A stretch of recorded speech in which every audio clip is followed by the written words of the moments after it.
Cool. So, let's wrap things up with the DLC discussion, right? So, don't want to lose my fucking controller. We're about a 5-hour point in the stream.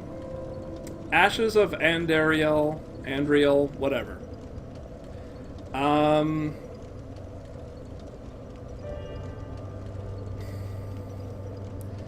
I think first and foremost, it's definitely a small DLC. I bought the Season's Pass for, I want to say, 24 bucks. That is supposedly cheaper than if you buy these things individually. And it would certainly be more expensive than waiting for this stuff to hit like 10 bucks each. So, do I feel like my money was well spent on the Season's Pass? I do. On the Season's Pass, I do. On this DLC in particular, I gotta be honest with you, I am a little let down. This DLC is definitely something for PvP. It's just too small content-wise to really add the depth that I think a lot of us are hoping for with a DLC. Can I compare it to any of the DLC from the other Souls?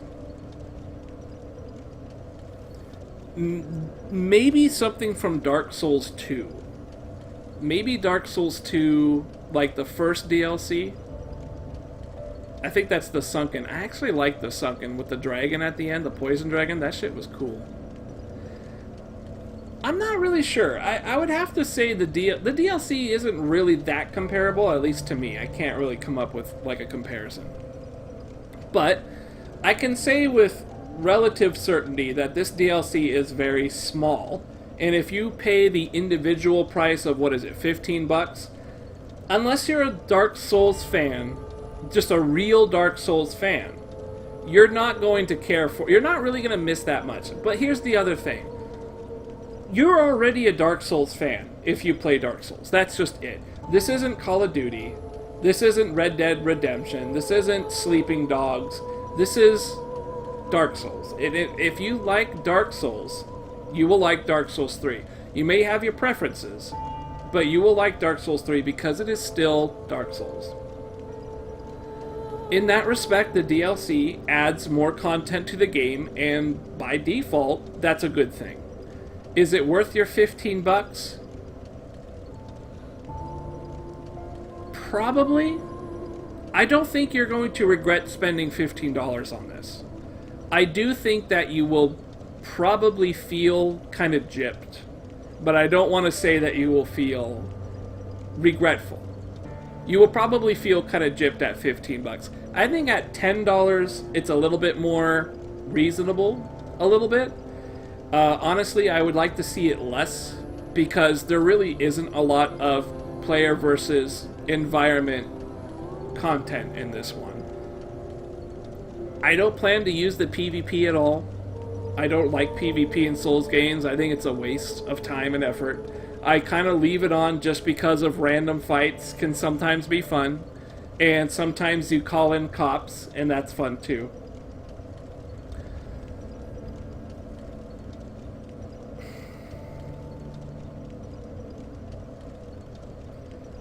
It's really hard. It's really hard to say. Like, I can't exactly put it into words, right? If you're a Dark Souls fan, then you're gonna like this DLC. You should buy it. That's how I feel about it. I bought the Season's Pass because I know I got Dark Souls 3 for 45 bucks, and then I spent, basically 20 bucks or something like that for the Season's Pass. That puts me at about 65 bucks.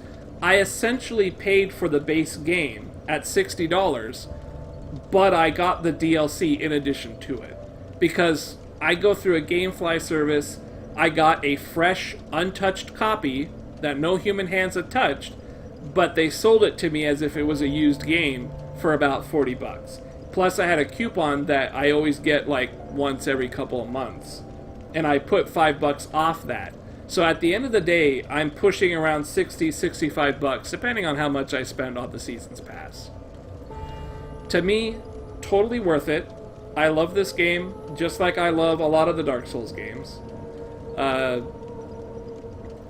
This kind of thing, like, if this was some other game where people didn't really care, they kind of played maybe like they would Red Dead Redemption and shit like that, I would definitely say, don't worry about the DLC. Wait until it's cheap.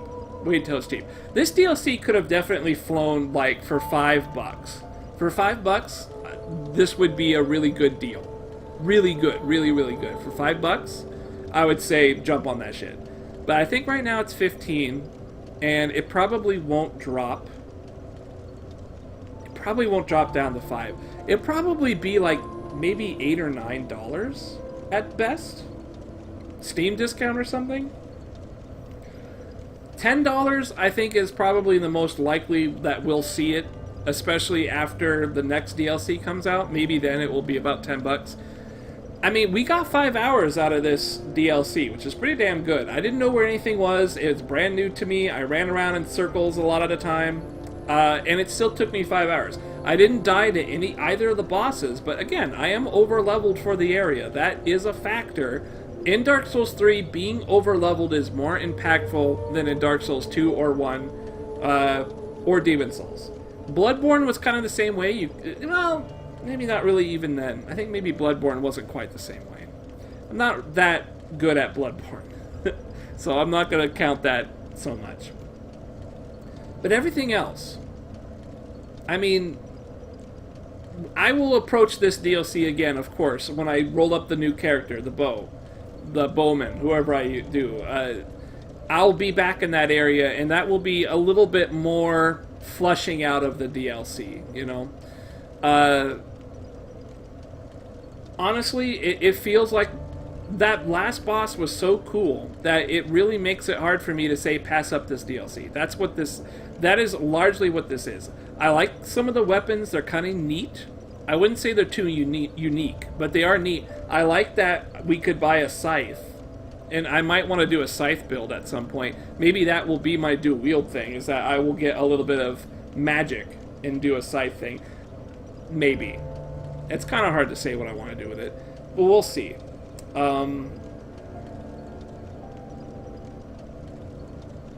Boy, it's a really tough one. Can I put my seal of approval on this? Yeah, I'm gonna go ahead and say it's cool.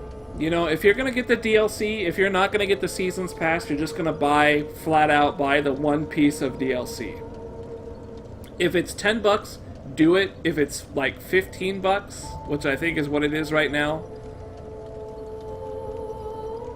If you're looking to play some more Dark Souls 3, do it. If you didn't really care for Dark Souls 3, if you ran through it and you're like, it's good, but I like the other ones better, something like that, if it's kind of low on your Souls list, you could probably skip it and not really feel too bad about it. But I would definitely want you to consider the boss that we just had. That last boss was fucking brilliantly fun. Brilliantly fun. And I say that because I was barely able to adjust to it. I felt like it was very engaging, and for a while there I was losing it, and then I managed to get back into the rhythm. It felt really good. It just felt perfectly good. I don't really care that it's 3 phases. I really don't like that. I feel like that's kind of a cheesy strategy for making a boss hard. I feel like you're just kind of extending it, like, not really. You know what I mean? Like, it's like it's pseudo hard or something. I don't know. It's a cheap form of hard, is how I see it. And a boss with phases is a cheap form of difficult.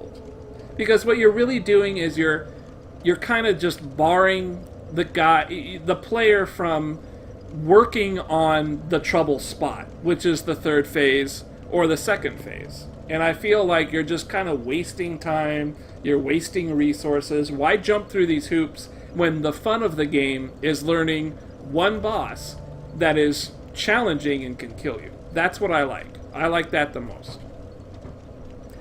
This one was strange because of all the shifts and the changes and all that shit, but whatever. I mean, it was still fun. And that's the amazing thing to me, and why I kind of think the DLC is worth picking up even at its release price, is that a three-phase boss, which has not anywhere in any video, any Dark Souls game ever. I don't think there's been a three-phase boss before.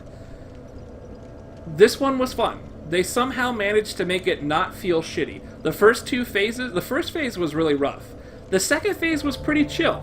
Pretty chill on that second phase. And then the third one was, again, super rough. So it's actually kind of, it's kind of cool. It's pretty manageable. And, yeah. I liked it. I liked it. I liked it enough to suggest it to people if you're a Dark Souls fan. That was a lot. That was a lot to talk about. But this is really cool. I like this stuff. We are now down to just one DLC. We only have one DLC left to go. Who knows what it's going to be about? What is going to happen with it? Who knows? Who knows what the deal is with this last DLC? But they haven't announced it. They haven't talked about it. This is what we have for the time being, however long it's going to be. So, and the weapons are kind of okay. I mean, more weapons are good. I kind of wish we had something a little bit more unique. I kind of wish we had something a little bit more unique. Not a big deal, though. I'm cool with it. I'm cool with it. Yeah, I'm going to leave it at that. I'm just going to say I'm okay with the DLC. If you're just not into Dark Souls 3, don't worry about it. But if you are into Dark Souls 3 and you have fun with it, pick it up. It's fun DLC. It's more boss, more items, new area. It's a nice looking area. It looks pretty damn beautiful. And it probably looks like super beautiful in 60 frames per second. This is, of course, 30 frames for us. It's 30 frames console and 30 frame for the stream. When I do get my new computer, I'll be able to stream 60 frame. Plus, I'm going to get a nice graphics card for it. And so it will kind of do double duty. Even though I prefer the console for most of my stuff, the system itself will be strong enough to both stream and play games. So that will be really nice. And then my system upstairs pretty much will just be a browsing computer. Shit like that. So